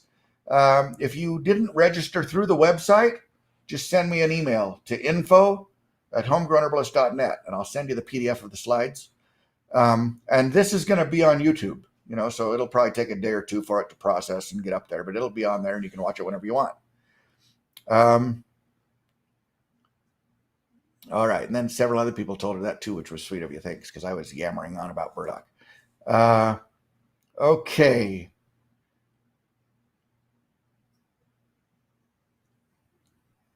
Sherry says, you mean the SAD diet, Standard American Diet, SAD. Yeah. Yeah, there you go. Amen to that. All right. Cindy says, thanks. Deborah says, thanks. Anna says, thanks. Anna says she gets my emails. I'll tell you what, if you don't get my emails and you'd like to, go to homegrownherbalist.net and you can register. And I send out blog articles every week or so about things and new video notifications and stuff. Jenny Colvin says, I'm a student of about 5 months, and I have to say thank you, Doc, so much for everything. It's been a blast. I love it so much. It's blessed me and my family so much already. Jenny, I'm so glad. I'm so glad you're enjoying it. We love helping you. If you ever have questions, you guys that are students, boy, you got my email, shoot me an email. We also have a discussion forum in the school. And there's a lot of good discussion there. And people ask questions and, all the former students that are getting smarter than I am answer great questions and have great input. So it's really good. What is the efficacy of herbal medications, Catherine says? How long will they last once mixed up? Is it better to keep herbs in the powder root form before you make them into tonics or pills? That's what Kate wants to know. What's the effectiveness of herbal medications? They are extraordinarily effective for the things they're good at, right? In many cases, they're much more effective than pharmaceuticals. So I'm a veterinarian, been a veterinarian for 30 years. In my vet clinic, there's a couple of cupboards about this big. Can you see my hands? You can't see my hands. Anyway, a couple of cupboards about, 2 or 3 cupboards with drugs in them. And there was a whole herb room full of herbs, right? Well, why is that? Well, it's because the herbs can do a lot of stuff the drugs can't do. I can do a lot of things with herbs. I can't do it all with drugs. I can do some things with drugs I can't do with herbs. I can certainly do some things with surgery I can't do with herbs, right? So there's all kinds of arrows in the quiver, but herbs are great. They're very, very functional, very effective. The question is, should I keep it as a root before I make the medicines and stuff? Well, if a dried herb has a shelf life of a year or two for most herbs, okay, after that, they start getting weak and not as good. So if you're going to make a tincture, make it right away.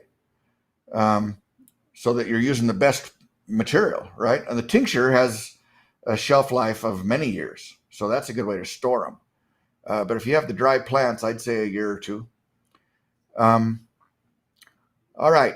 Tirza says, Doc, thank you so much for this and all you do. You're so appreciated. Prayers are still in progress for you. Continued and complete healing. God bless you. Thank you, Tirza. That's sweet. You're choking me up a little bit here. For those that don't know, I had brain surgery about 2 months ago. And that's why I have this neat part in my hair. The guy not only fixed my brain, but he fixed the part. So now I can comb my hair different, which is kind of cool. But anyway, I thought it was a little expensive for a hairdo change. But anyway, it worked. It still worked. I was going blind in my left eye all of a sudden for no good reason. And I went to an ophthalmologist to get a diagnosis because doctors are great at diagnosing stuff. They're amazing at diagnosing stuff. And he looked at my eye and did a bazillion different tests on it. And he says, I can't see anything wrong with your eye. You better go get an MRI, see what's going on with your brain. All right. So I got an MRI and they found that my brain got bored and it was growing this large Vienna sausage that was squishing my optic nerve. And so they strapped me to an ironing board for about 9 hours and puddled around in my noodle and got that thing out. And they did a fantastic job. My vision is right back to normal. It's really good. I had double vision for about a month.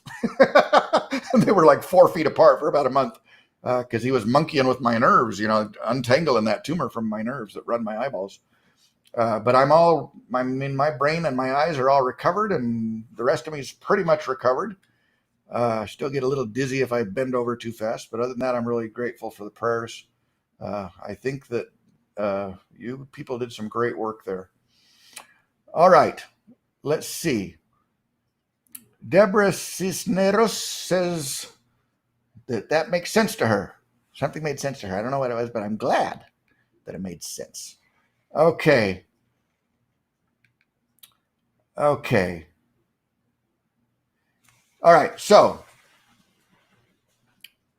Paul says, thanks, Doc, for encouraging herbal use and understanding. I feel so much better since daily munching from the herb garden. Good for you. Make it a lifestyle. There's a lot of herbs. You just take them every day as a nutritive, Okay. Melody says, for psoriasis, can you use burdock along with a medication, or will it cause a problem or negate the benefits of the burdock? You can for psoriasis, absolutely. It won't hurt anything. The burdock won't hurt the drugs, and the drugs won't hurt the burdock. According to all my thick doctor books, anyway. Ask your own doctor, because I'm not a doctor. I don't know stuff. But if I knew stuff, I'd say no. Okay? Julie Hancock says, is the burdock in tincture form the best to use in healing the body from radiation? This way it will stay a long time in storage. Yeah, I think that'd be fine. But, I guess it depends when the radiation occurred and where it is. If it's in your guts, I would take the whole plant because the fiber will absorb some things too, right? But no, I think the burdock's a great option in a tincture as well. Will burdock grow back from the roots left behind when you dig it out? Sometimes you never get all the root. I never get all the root. There's more committed guys than me out there, but I never get all the root. I have a life. So I got other things to do, but I get most of the root, and sometimes it'll come back from that root. Not always. Depends how much you leave in there. Okay. Braun says, I've got a pack of dried burdock root. Can I throw that in the blender? Yeah, you bet. You bet. I'd break it up into smaller pieces, depending on how good your blender is. But yeah, make a powder out of it and then start using it. You bet. Carolyn says, what's lumbago? So lumbago is a lower back nerve pinching issue. It gets down into your legs and makes your back sore. Why? Oh, and Deborah says, that's why burdock's in Earache tea, which is a cancer tea. That's right. And Earache's good for all cancers, she said, and that's true.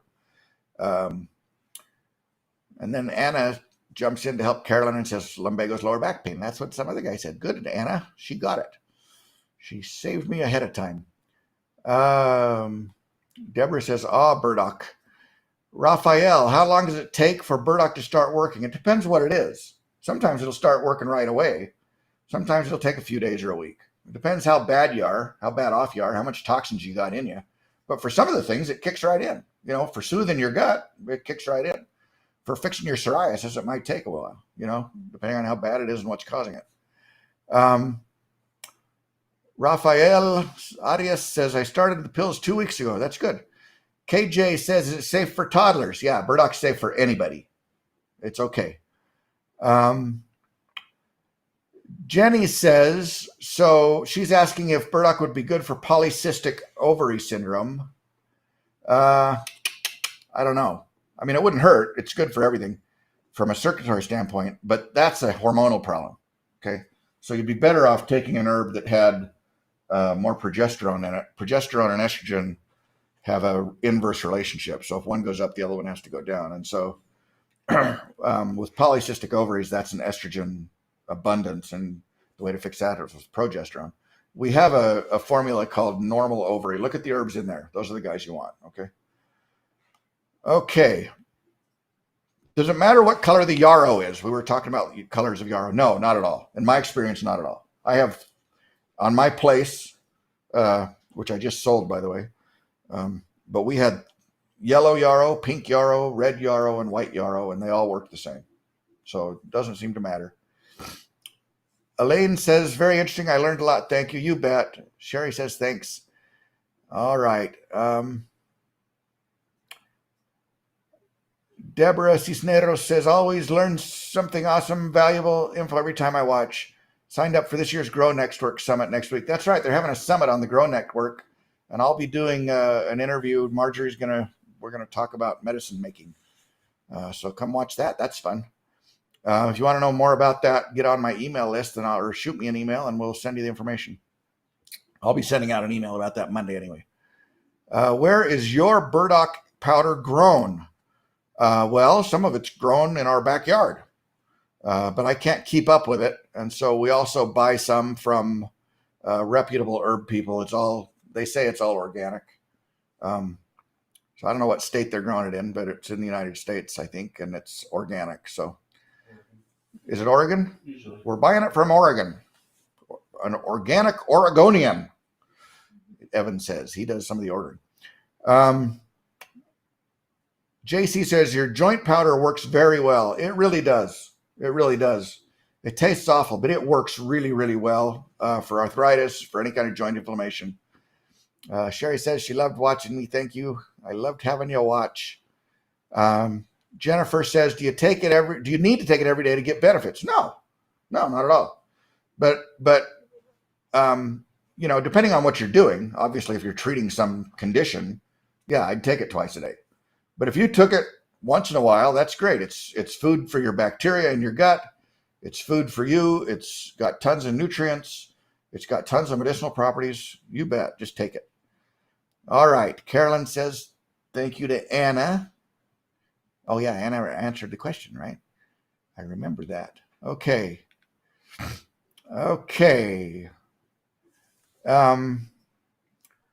Deborah says, oh, we did that one. Okay. Some more thanks yous. How many of your formulas can you take at once? Anita says. And it depends on the formulas, but I think our battery died on that camera, but I'm still here. Anyway, oh, look, there's the other side of me. So it depends on what formulas you're taking, but it's, for most cases, you can take several of those formulas at the same time and it's just fine. Okay. Mountain Daughter says, howdy doc, since burdock is great for gout, can it also help heal bunions? Thank you kindly for your time. Bunions, well, it'll decrease the inflammation in your bunions. But I haven't used it for bunions, so I don't know for sure. My opinion on Earache, she says it's 80% burdock, slippery elm, Indian rhubarb, and streep sorrel. I think Earache has some great stuff in it. There's no question that Earache has some great stuff in it. I don't use it, but I don't use it because I'm against it. I don't use it because I've got formulas of my own I'm using for things like that. But we have one called Blood Cleanse and one called Immunity Support. I use those two, and that seems to help. But Earache is great. It's got good things in it that are good for you. And if you'd have asked me 6 months ago what I thought of it, I'd have thought less of it, because it's only recently that a lot of the really great anti-cancer research has been done on burdock. So they were right. Okay, Sherry says, I'll be signing up for your school. Can't wait to have you, Sherry. We'd love to be on that journey with you. Elvish Maiden says, hello, doctor from BC, Canada. Thank you for your interesting program. I'm going to roast some burdock tonight. Atta girl. That'll be good. ITCS Mount. That's probably Linda. Is that you, Linda? Anyway, she says, have you heard of the veterinarian who's also a taxidermist? No matter what happens, you get your dog back. That's right. That's right. In fact, there's a comedian named Baxter Black who's a veterinarian, and he says in one of his routines, he said, I haven't been making very much money, and I hired an accountant to come help me figure out what was wrong with my business, and he asked me what I charge, and I told him I charge what I've always charged, just $5 in the hide, right? So anyway, all right. Okay, Apiary Girl says, if you're a type 2 diabetic controlled with Tresiba, it's an injectable but not insulin. Never mind, you just answered that. Yeah, if it's injectable, I wouldn't do the burdock. That's too strong and too abrupt. Okay, the injectables. Okay, let's see. Faye says she likes my new hairdo. So yeah, I'm having a bad hair day today, because it's sort of in that in between being a short hairdo and being one that you comb, but I'm a little worried about growing it long and combing it because you won't be able to see my new part that I paid so much money for. So I don't know. Maybe I'll get a flat top or something. Anyway, all right. All right, where are we at? Oh, Cindy says, what about Tuju, a long-acting insulin, and Victoza with Burdock for diabetes 2? Like I said, if you're a type 2 diabetic on an oral medication and you want to take Burdock, start at a very tiny dose and work your way up and have a snack handy. Make sure your sugars don't go down too much. I don't worry about that as much as I do with the injectables. I wouldn't do it with an injectable diabetic medication. Okay. Okay, Rodney says, you're awesome, Doc. I love the way you teach. I always learn much from you. Love the school also. Rodney, we're glad to have you in the school. Thanks for the kind words.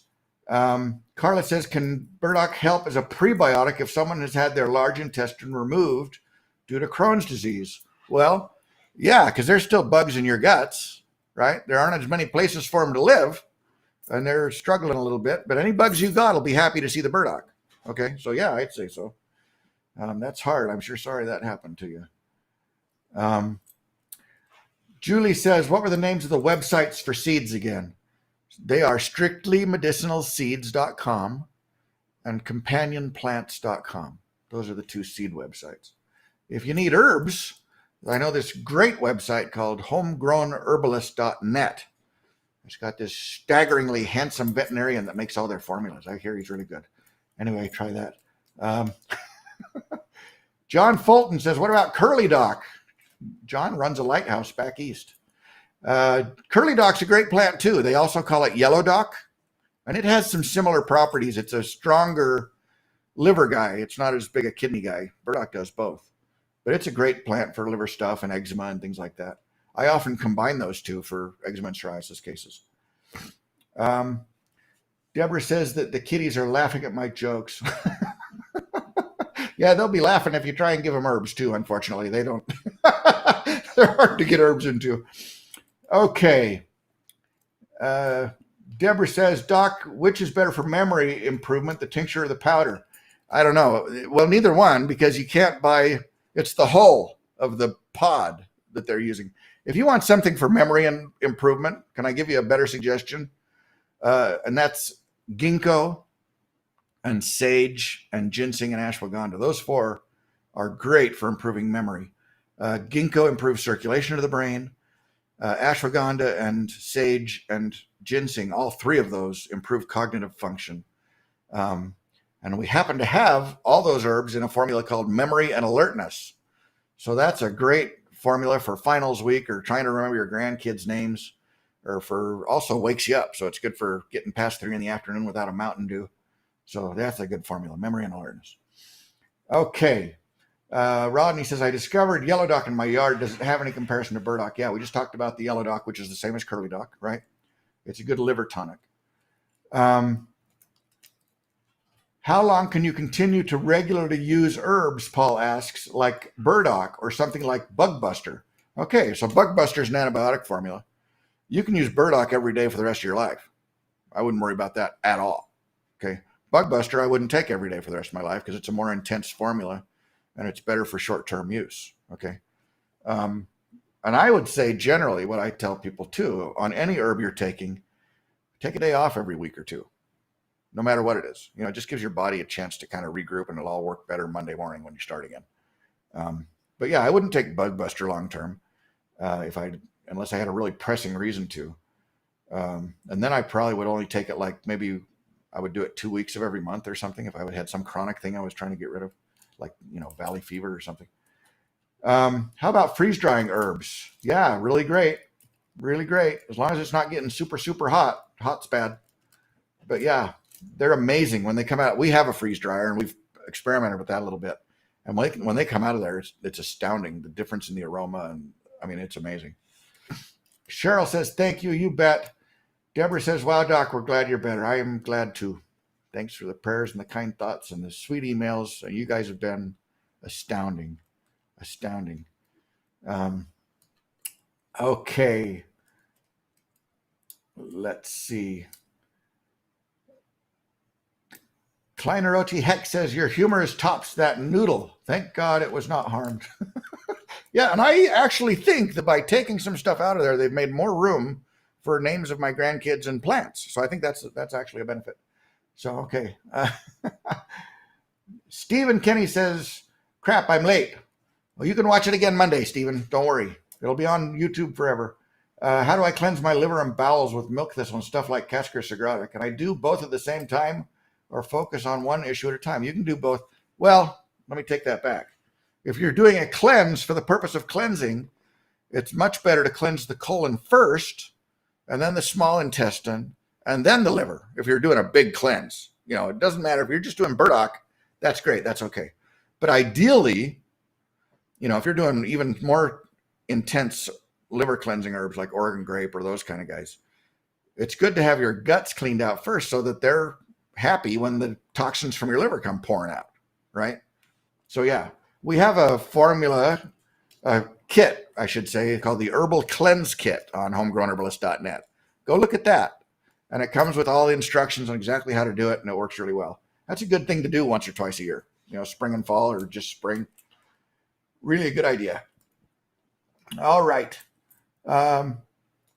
Wendy says, I prefer roasted dandelion to just plain dried dandelion as a tea. Does roasting burdock damage any of the benefits? Probably damages some of them. I would probably not roast it. Gail says, thank you, Doc. I'm going foraging tomorrow. Good. There you go. That's what we're trying to do, is get everybody going gangbusters. Stephen Kenny, how do you herbal treat newborns and pregnant women? Okay, so there's a lot of things I won't use in a newborn. And there's really a lot of things I won't use in a pregnant woman. Okay, because a lot of herbs have hormonal effects. A lot of herbs can cross the placenta and cause trouble with a developing baby. So there's a lot of things I don't do with babies. There are some herbs that are perfectly safe to use. I'm actually, I get calls all the time from pregnant ladies. My wife's a midwife. Okay, so I get calls all the time from pregnant ladies and their midwife, and emails about what can I take for this, what can I take for that. I'm pregnant or I'm nursing. There's things you shouldn't take when you're nursing either. Anything with berberine in it, for example, like Oregon grape or barberry, don't take that if you're nursing. It can injure the brain of your baby nursing. So don't do that. If you're pregnant and nursing, don't assume everything's okay, because it's not. But I have a couple of formulas for pregnant ladies, but I need to, and a lot of our formulas are fine for pregnant ladies, but I need to go through and make a line of pregnancy formulas. It's just time to do that. So we'll do that here in the next couple of months. Okay. I'm so glad to see you, Neola says. You're looking great. Prayers are continuing and will continue. You're the best. I love you and love my studies in the school. God bless you. Neola, we love you too. Neola sends me nice emails and asks great questions. She's a great student. KJ says, thanks for all you do. Faves Young says, thank you so much. I'm going to join your email list. Yeah, do that. And you'll get the blog articles and you'll get the YouTube announcements and fun things. We have fun with the email. If you want to get on the email list, you can just go to homegrownherbalist.net and sign up, or you can just shoot me an email at info@homegrownherbalist.net. We'll put you on the list. Donna says, I always learn something. Glad you're sending the PDFs in case I can't take notes fast enough to keep up. And catch all your humor, prayers, and love. Thank you, Donna. Shelley says, you're always informative and fun. I really appreciate you guys being so kind. It's just sweet of you. Stephanie says, how much systemic benefit remains when burdock is eaten as a cooked vegetable? Some of it. I mean, it's still a great prebiotic. It's still got all that fiber in it. Some of the vitamins will still be there. The minerals will be there. Some of the chemicals will still be there. But heat for a lot of chemicals is devastating, So probably more of a nutritive and a prebiotic than as a medicine if you're cooking it like you mean it, okay? But it tastes good. Just the powder is sort of sweet and nice and tastes good. I don't have a problem with burdock powder. Yeah, ITCS Mount says, yeah, I'm Linda. Okay, I thought so. Linda and John are great. They're characters. They're in the school too and have been great students. They've been in forever, since the very early days. They've been active and having great fun, being great fun in the school. What would be suggested as a way to take burdock for someone with lung cancer? The same way you take it for anything else. I would take it 2 or 3 times a day, and it doesn't matter how you take it. Put the powder in your smoothie or in a little bit of juice. Take capsules. Put it in a tincture. Make a tea. It doesn't matter. The dose for an adult is 1 to 3 teaspoons, 2 or 3 times a day. And if I was fighting cancer, I'd do it more than twice. I'd do it 3 or 4 times a day. Okay. Carolyn wants to know how many grandchildren I have. Evan, how many grandchildren do I have? A dozen or so? I don't know. There's a lot of them. I have 15 children, many of whom are in their prime childbearing years. And so it's hard to keep up. But do you know, Tish, how many grandchildren do I have? Roughly 17, apparently, roughly. Maybe more. We don't know. They're like rabbits. Sometimes there's lots more than you knew there were. Anyway, the strategy for remembering the names is, first of all, to take memory and alertness and burdock on a regular basis. And also to give them about 5 nicknames each, so that you're more likely to get some name that they're affiliated with when you talk to them or call them. That's what I do. So anyway, we had 15 kids. 11 of them were adopted. But yeah, they're making us happy with the grandbabies. It's way easier to have 17 grandkids than it was to have 15 kids, by the way. If anyone's taking notes and making plans, let me tell you that. But the kids are great people, and they're good people. And the grandkids are cute. Okay. Ready for an herb walk, Sherry says. You know what? Let's do an herb walk. Evan, we got to do an herb walk. Okay. We'll go down to somewhere in Utah, and we'll go up to Idaho Falls, and we'll go to all over and do herb walks. It's time, isn't it? All right. We'll send you an email. Get on the email list, and you can come on an herb walk. Okay. My burdock is out of stock, Rachel says. Uh-oh. Is my burdock out of stock? Powder. Just the powder is out of stock. We've got the tincture. Why don't you put that on a back order? Okay. And then they can order it, and we'll send it to them in a few days when we get some more. What do you say about a burdock enema, Linda says? Well, I don't know how much. I mean, that would do some good for some things. It probably wouldn't be the most effective way to use it. It would be a good way to get minerals in you, because your colon is great at absorbing minerals. And it's got mucilage, so it would make things slippery and happy. And some of the medicinals would probably absorb pretty readily, because your colon is great at absorbing stuff. But unless you didn't have a way to get stuff into you through the front end, I would probably do stuff through the front end, because then it has your whole body to go through and get used, right? More chance for absorption, more chance for utility. All right. Okay. Evan said he just put the burdock back on so you can back order it. We'll send it to you, I promise. JC, yes, an herb walk, she says. I want to identify plants and found some that looked somewhat familiar and really wanted you there to help, Doc. I was there on your Birch Canyon walk. Good. Okay. So we'll do some plant walks. We didn't do anything last year because of all this Corona nonsense. So we didn't have any fun doing herb walks last year. But we'll do some. We'll sign some up here. We'll do some in the next few weeks. Get on the email list, and we will go look at weeds. In the meantime, go to homegrownherbalist.net, and they have some books for sale. One is called The Homegrown Herbalist. I'm not sure where they got that title. And then there's the other one called The Homegrown Herbalist Guide to Medicinal Weeds. And both of those plants have lots of pictures of lots of plants that are super easy to find or super easy to grow. And so that's a good place to start too. If you live somewhere far away and I'm not going to be able to do a plant walk with you. And by the way, in the school, we have lots of videos of plant walks, so that you can watch those too, even if you live in, I have students all over the world. I have students in Australia and South Africa and Europe and Central America. I don't think I have anybody in South America yet. Pero si viven en América del Sur, estaría encantado a enseñarle en cuanto a las hierbas. Okay. So sign up if you live down there. We'll get you straightened out. But it's in English.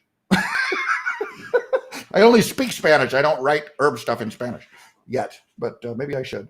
Anyway, but yeah, we have students all over the world, and they're going on plant walks too. They're just doing it through their computer. And it's amazing to me. It's funny. I've got, like I said, South Africa, Australia, Europe. And it's amazing how many of the same plants they have, because those, colonial Europeans were tromping the same weed seeds all over the planet, And so, we've all got burdock and mullein and plantain and dandelions and all these things that we're using as medicine in Idaho. You can use in South Africa or Australia or France. It doesn't matter. We've got a lot of the same plants. All right. Okay. Vicky says, hello, Doc. Thank you very much for your info. Love your humor. What would you do, or do you have a video about balancing hormones for women and men? Yeah. Well, we have in the school, we have a full lesson on each of those genders, the boy ones and the girl ones. And we talk all about the hormone balancing and the hormone stuff. That's complicated. Not for the men, We're not that complicated, but the women are complicated. They have all kinds of interesting and exciting hormones, which is probably why they're so smart. But anyway, there's things you can do. We have herb formulas for those things. If you go on the website, go to homegrownherbalist.net, and you can search by body system for formulas. Look at some of the formulas, and you kind of see some of the things we're doing. But we do have extensive, deep coverage of the male reproductive system in a lesson, in a unit in the school, and we have an extensive, deep thing on the much more extensive and much deeper than the boys on the female reproductive system, and every other system you got. And so, if you want a really deep education on that, get in the school. You'll love it. It's fun. There we go. All right. Let's see. My grandfather called all the girls honey and all the boys son. That's genius. Write that down, Evan. I'm going to start doing that. That's a good idea. How long does your burdock take to work on the liver? It starts working the first day. I mean, the minute you take it, it starts working, but it takes some time for your liver to get all the poison out. You see what I mean? It takes some time for it to do what the burdock told it to do the first minute he got there. But yeah. Natalia Morgare is from Uruguay. Yay, we have a South American. Are you in the school, Natalia? You need to come in the school. We would love to have a Uruguayo in our school. That would be fun. All right, Donna Schmiel has to go because it's Eastern time and she's going to bed. Okay. Thanks for hanging in there this long, Donna. We appreciate it. Sweet dreams. All right. If you can't get to sleep, we've got a great product called Rest Easy that'll help you get to sleep even after an herb lecture from Doc Jones. Okay. Sherry says, why are my miniature doxies eating all my cleavers? They're not leaving any. Oh, there you go. I don't know. Probably something going on. I'll tell you, cleavers, it could be that they have, digestive issues, and green stuff is great for digestive issues. It doesn't hardly matters what it is. It could be they have a lymphatic problem or a urinary problem. That's good for cleavers. Or it could be that cleavers has a little caffeine in it because it's in the coffee family and they're getting a little buzz and they like it. That's probably what it is. Anyway, if they seem happier and busier, it's probably that. All right. Deborah says, just goes to show you God knew what he was doing, designing natural propagation. That's right. All right. Clayton says, I know this sounds crazy. Do you advocate the jab? I don't know what he's talking. Are you talking about insulin? He's probably talking about insulin. If you need insulin and you're type 1 diabetic, yeah, get the shot. Do the shots. Okay, but we're done. It looks like I'm out of questions here. Listen, we are super grateful for you coming. Thanks for your time and your patience, which has been extraordinary tonight. Thanks for your questions. And we would be very grateful if you would like this video. That would help people find it. And if you would subscribe, then you'll find out when the next fun video is. And I would be really grateful if you would email your buddies and text them and message them and do whatever all you smart millennials do. I don't know. We just email people when we're old, but you guys have all these other ways of talking to each other. Anyway, tell your friends about it, will you? And have them come watch, and they can learn about burdock too, and all the other things we're trying to do. We appreciate you, love you, God bless you. Thanks so much for your support and your friendship and your kindness during these couple of months that have been exciting. We're going to do some herb walks here in a few weeks, and everybody, we're just very grateful. Thanks for coming. I'm Doc Jones from the Homegrown Herbalist School of Botanical Medicine, and good night, and thanks for everything.